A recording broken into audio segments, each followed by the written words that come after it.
मित्रों नमस्कार, मैं हूं राकेश कुमार। आप देख रहे हैं मत अभिमत।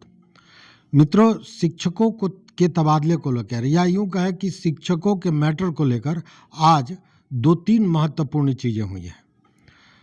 लेकिन उसके पहले ये समझ लीजिए कि दो तीन चीज़ आज स्पष्ट हुआ कि ये जो ब्यूरोक्रेट्स हैं वो अगर किसी की भाषा समझते हैं तो वो केवल और केवल न्यायालय है, पहली बात।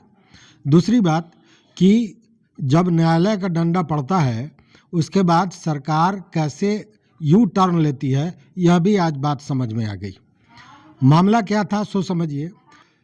देखिए, 13 शिक्षकों ने हाईकोर्ट में याचिका दायर की थी और याचिका में ये कहा गया था कि जो नियमावली बनाई गई थी जिसके आधार पर सक्षमता परीक्षा ली गई, उस नियमावली के विरुद्ध बाद में संकल्प पत्र लाया जाता है जो गलत है।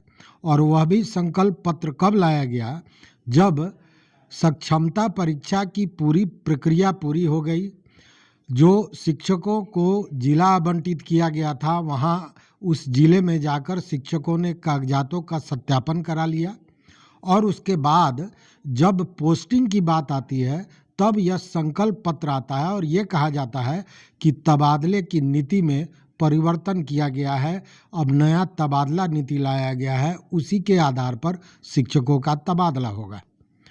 आज हाईकोर्ट में यह सुनवाई चली। सुनवाई लगभग 40 से 50 मिनट तक चली और इस बीच सरकार की ओर से भी सारे लोग थे, साथ में ललित किशोर जी थे, मिथिलेश कुमार जी थे, ये सारे लोग अधिवक्ता भी मौजूद थे। इसी बीच में ये चर्चाएं चली। बाज़ाब्ता जो जज थे जस्टिस प्रभात कुमार, तो प्रभात कुमार सिंह ने पूछा कि भाई नियमावली जो आपने दिया था उसमें क्या कहा था। तो बाद में बात जब ये आई कि हाँ नियमावली में जिले की बात थी, तो फिर जब जिले की बात थी तो ये अनुमंडल में कैसे चला गया, और वो भी 10-10 अनुमंडल के चयन की बात होने लगी। फिर बाद में एक अनुमंडल पर आया, फिर हुआ कि ठीक है आपका गृह अनुमंडल और ससुराल अनुमंडल, इन सारे अनुमंडलों को छोड़ के तब आपको अपना चयन देना है। तो इन सारे ये कब आपने किया, तो ये क्लियर हुआ कि जब सक्षमता परीक्षा की पूरी प्रक्रिया पूरी हो गई उसके बाद में यह काम किया गया। तो इस पर जज साहब ने बाज़ाब्ता कहा कि ये बताइए कि परीक्षा किसने ली, तो बताया सरकारी वकील ने कि परीक्षा बीपीएससी ने ली। तो उन्होंने बताया कि ठीक है बीपीएससी ने ली, तो बीपीएससी के पास कौन गया था, शिक्षा विभाग। तो जी शिक्षा विभाग गया था, तो शिक्षा विभाग ने कुछ नियमावली बनाई होगी, उसी के आधार पर बीपीएससी ने कैटेगरी के अनुसार लोगों को बांटा था। तो जी सही बात है। तो फिर जब लोगों को जैसे 3 जिले की बात थी, तो जो सबसे योग्य थे, सबसे ज़्यादा जिनको मार्क्स आया था, उनको फर्स्ट चॉइस के आधार पर ट्रांसफ़र का लिस्ट बना, उससे कम वाले का सेकंड लिस्ट बना, और जो उससे भी कम योग्यता वाले थे जिनको मतलब नंबर कम आया था उनको थर्ड चॉइस मिला, और जो इस श्रेणी में नहीं आ रहे थे उनको चौथा पांचवा जो भी मिला हो। तो कहने का मतलब कि जज ने कहा कि इसका मतलब है कि पूरी तरह यह ट्रांसफ़र जो हुआ वो योग्यता के आधार पर हुआ। तो कोई उपाय नहीं था, सरकारी वकील को कहना पड़ा कि हाँ योग्यता के आधार पर। तब उन्होंने कहा कि जब ये योग्यता के आधार पर था और शिक्षा विभाग ने ही यह नियमावली दिया था, तो फिर इस नियमावली को बदलने की क्या प्रक्रिया है, पहली बात। दूसरी बात कि वहाँ मामला उठा सुप्रीम कोर्ट का भी। सुप्रीम कोर्ट ने भी अपने एक ऑर्डर में सीधा कहा है कि जब आप कोई नियमावली बनाते हैं किसी परीक्षा के लिए या किसी नियुक्ति के लिए जो आप परीक्षा ले रहे हैं उसके लिए, तो उसी नियमावली के तहत आपको पूरी प्रक्रिया समाप्त करनी पड़ेगी। तो आप तो बीच बीच में बदल रहे हैं, ये कैसे होगा। इस पर अंतिम फंडा जो सरकार लगाती है वो पूरे लगाने का कोशिश किया गया। कोशिश ये हुआ कि किसी तरह जो समय है वो आगे बढ़ जाए, मतलब फिर अगला डेट मिल जाए, इस पर कोई निर्णय नहीं आए। लेकिन इस पर जो जस्टिस प्रभात कुमार सिंह थे उन्होंने स्पष्ट कहा कि आपके पास इसके अलावा कुछ कहने के लिए तो है नहीं, कुछ नया हो तो बताइए। तो नया तो कुछ था नहीं। तो अंत में उन्होंने कहा कि ठीक है, मैं इन चीज़ों को लंबा नहीं खींचना चाहता हूँ। 3 सप्ताह के लिए इस जो तबादले का सिस्टम है, ये ऑर्डर है, इस पर स्टे लगाया जाता है और 31 जनवरी को फिर इसकी सुनवाई होगी।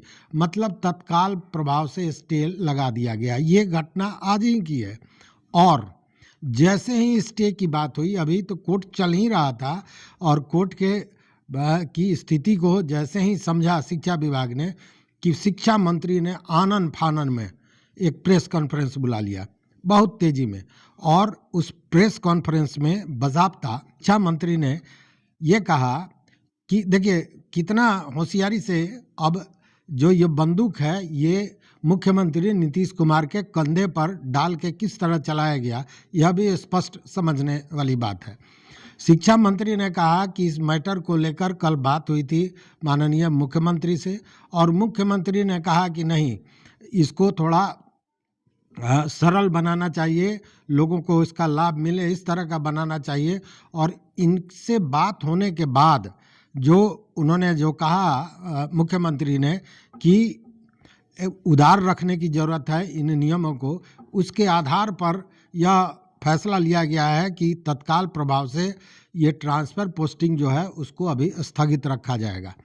अब देखिए मामला वहाँ कोर्ट का था, कोर्ट ने तो ऐसे भी कर दिया मामला, और यहाँ भी कोर्ट को किस तरह अपने हिसाब से कोर्ट के ऑर्डर को ये बना रहे हैं मंत्री जी, यह भी समझिए। मंत्री जी ने कहा कि जब उनसे पत्रकारों ने पूछा कि भाई ये तो हाईकोर्ट में भी कुछ मामला इस तरह का है, हाईकोर्ट ने स्टे लगा दिया है, तो उन्होंने कहा कि नहीं नहीं, हाईकोर्ट ने तो मात्र, जो मुझे जानकारी है, हमने अभी ऑर्डर नहीं पढ़ा है, लेकिन हाईकोर्ट ने मात्र 13 लोगों को तात्कालिक लाभ दिया है, तात्कालिक रिलीफ दिया है, लाभ दिया है, और ये पूरी प्रक्रिया को नहीं रोका गया है। जबकि जब ट्रांसफ़र पोस्टिंग की प्रक्रिया को रोका गया है, 13 लोग याचिका में गए थे, लेकिन तत्काल प्रभाव से रोका तो कोई केवल 13 आदमी पर ही लागू होगा ऐसा तो नहीं है, चूँकि व्यक्तिगत ट्रांसफ़र तो था नहीं, यह पूरी प्रक्रिया थी, सारे लोगों का ट्रांसफ़र पोस्टिंग करना था। तो इसमें भी शिक्षा मंत्री ने कहीं न कहीं फेस सेविंग डिवाइस, अपने चेहरे को छिपाने के लिए, जो माने साधारण मिट्टी पलीद नहीं हुई है शिक्षा विभाग की या बिहार सरकार की, तो उस स्थिति में उन्होंने ये बातें कही। साथ में कहा कि और भी हम लोगों ने शिक्षा के लिए, शिक्षकों के लिए सोचा। भाई क्या सोचा? तो शिक्षकों के लिए ये सोचा गया कि अभी तो 5 बार सक्षमता परीक्षा लेनी थी, तो अभी सक्षमता परीक्षा बाकी है, तो बहुत से लोग हैं जो देना चाहते हैं, जो देने वाले हैं, तो पूरी सक्षमता परीक्षा की प्रक्रिया पूरी हो जाएगी, उसके बाद ट्रांसफ़र पोस्टिंग का काम शुरू होगा ताकि सारे लोगों को इसका लाभ मिल सके। तो कहने का मतलब कि यहाँ भी शिक्षा विभाग या शिक्षा मंत्री ने जो भी बातें कहीं वो कोर्ट को भी डिफेंड करने की बात की, और साथ में मुख्यमंत्री के कंधे पर बंदूक रखकर, चूँकि मिट्टी पलीद तो हुई है, इसमें कहीं शक नहीं है, और सीधे यू टर्न लेना पड़ा है।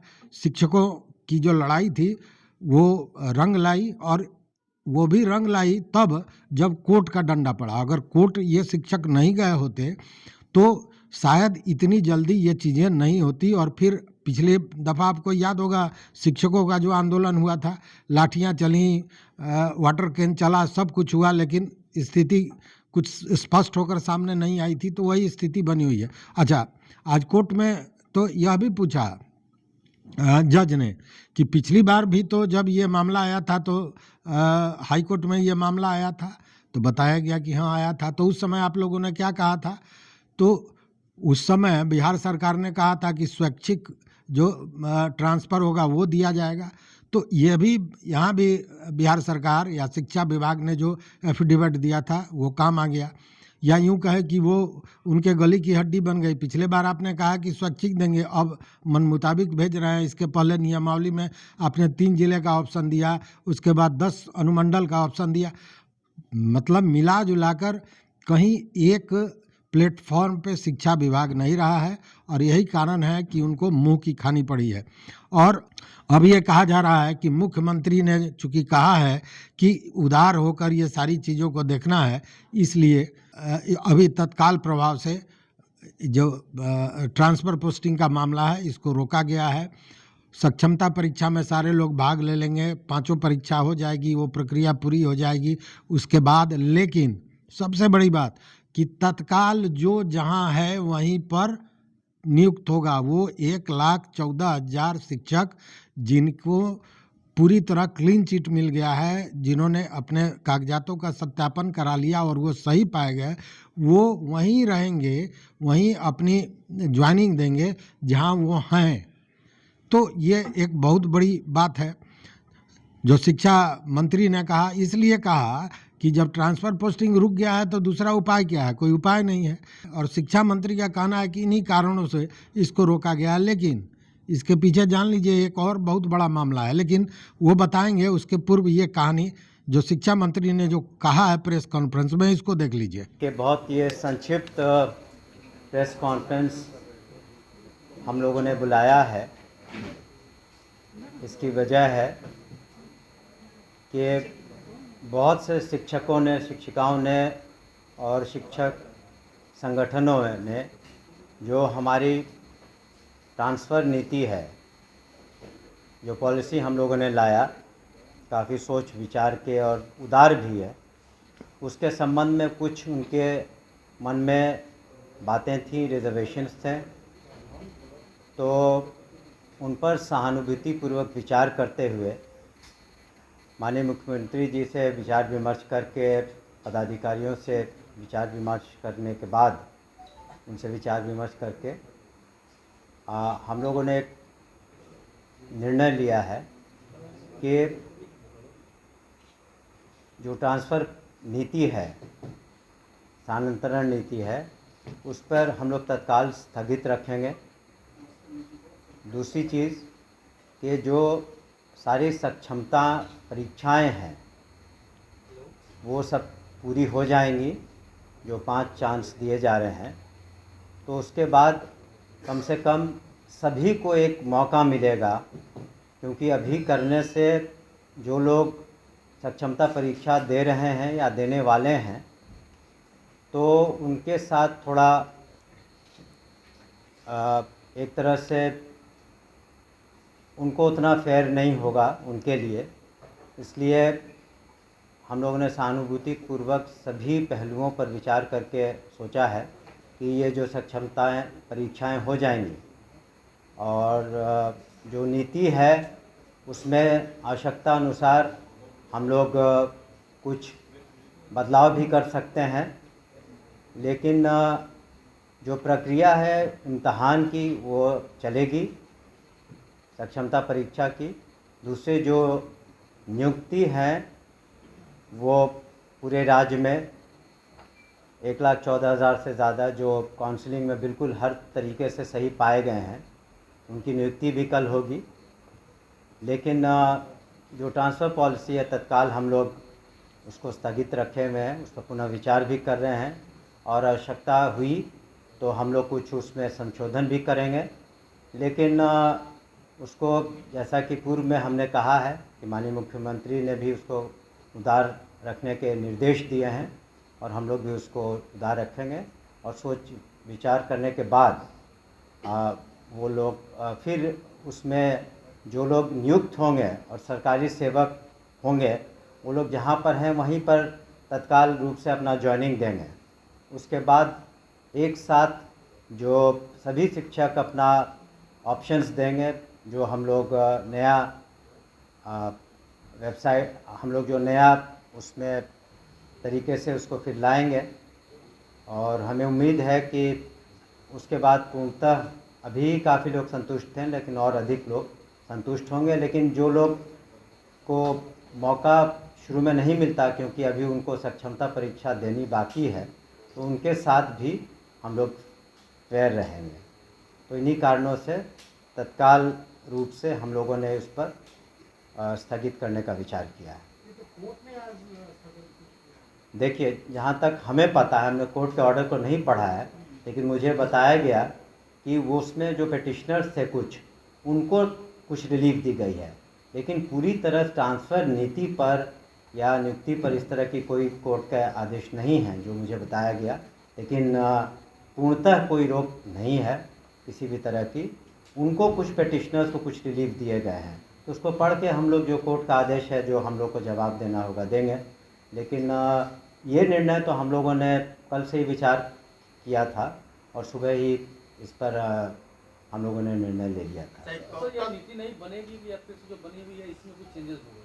हमने कहा कि ज़्यादा संभावना जो नीति बनी है उसमें कुछ संशोधन आवश्यकता अनुसार जो मांगे विभिन्न संगठनों ने उठाई हैं, या शिक्षकों ने, या पुराने शिक्षकों ने, नए शिक्षकों ने, तो निश्चित रूप से जो बातें थी कि जो असाध्य रोग हैं या महिलाएं हैं या फिर हस्बैंड वाइफ की, वो सब बातें तो रहेंगी ही।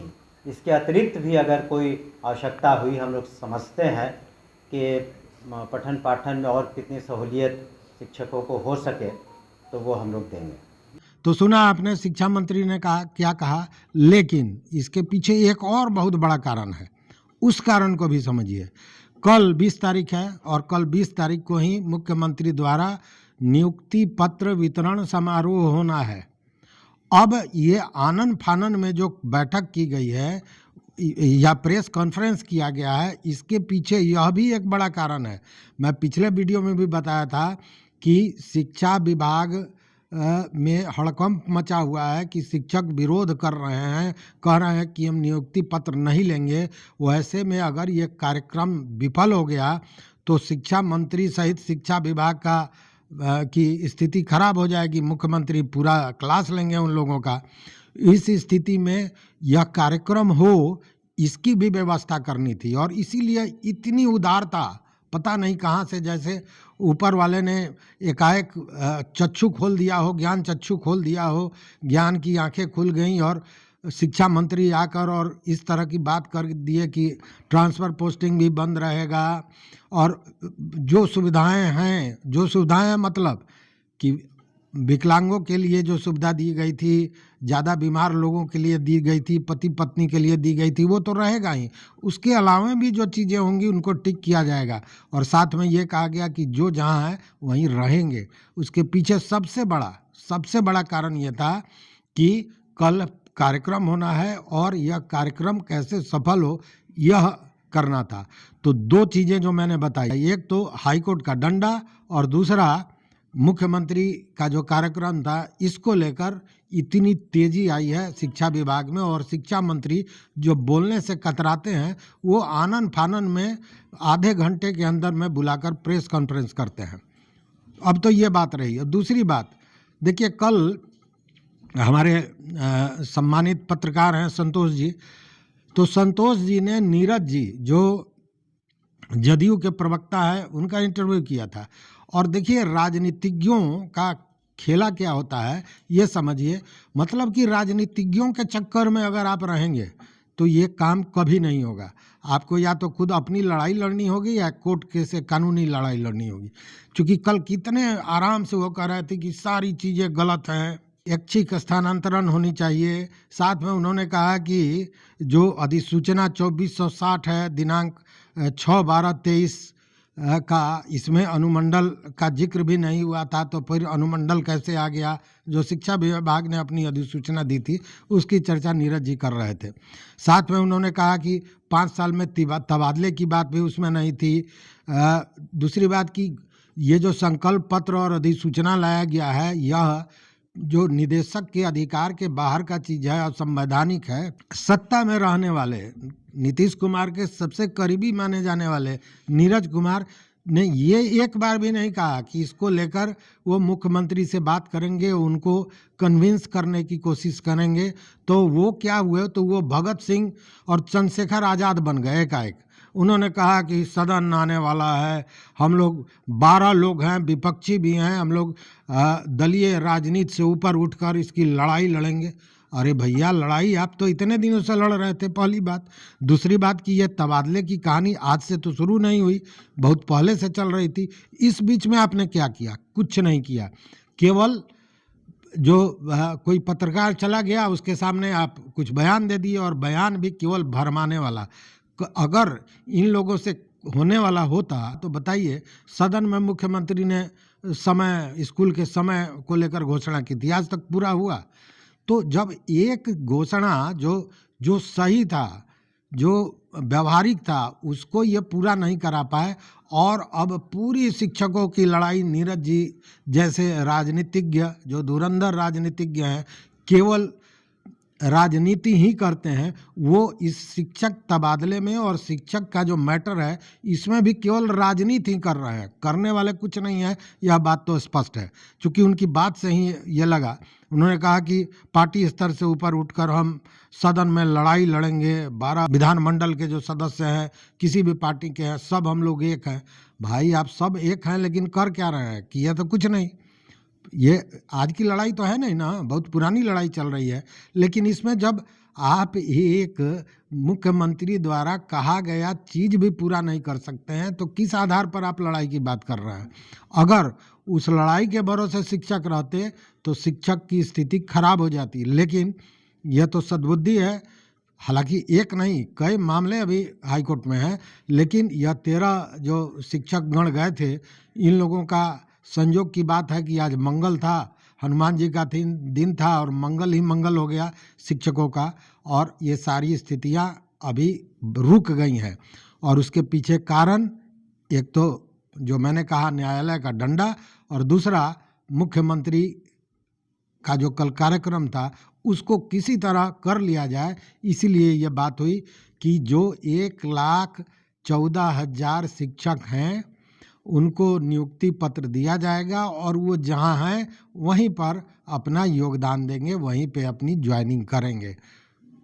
लब्बो लुआब इसका यही है कि शिक्षा विभाग बैकफुट पर आ गया है और शिक्षक अगर अपने मांगों पर अड़े रहते हैं तो निश्चित रूप से उनका विजय होगा। मतलब ये कहें कि ये जीत की शुरुआत है, ये आगाज है, तो निश्चित रूप से पूर्णतः जीत भी होगी और शिक्षा विभाग को इन सारे चीज़ों को मानना पड़ेगा। इसके अलावा कोई भी उपाय नहीं है। आगे चुनाव है, शिक्षकों की बहुत बड़ी संख्या है, बहुत बड़ा बल है, उससे भी पंगा लेने की हिम्मत सरकार नहीं करेगी। तो इस वीडियो में बस इतना ही। देखते रहिए मत अभिमत। मित्रों, चैनल पर नए हो तो निश्चित रूप से सब्सक्राइब कीजिए, लाइक कीजिए, दोस्तों के साथ शेयर कीजिए और अपना विचार जरूर दीजिए कि हमने जो बताया कि किस कारण से शिक्षा मंत्री का ज्ञान चक्षु खुला है और उन्होंने इस तरह का बयान दिया है, ये घोषणा की है, इसके पीछे क्या कारण है? हमने जो बताया उसके अलावा भी कुछ है क्या? अगर है तो निश्चित रूप से बताइएगा। बहुत बहुत धन्यवाद, बहुत बहुत धन्यवाद।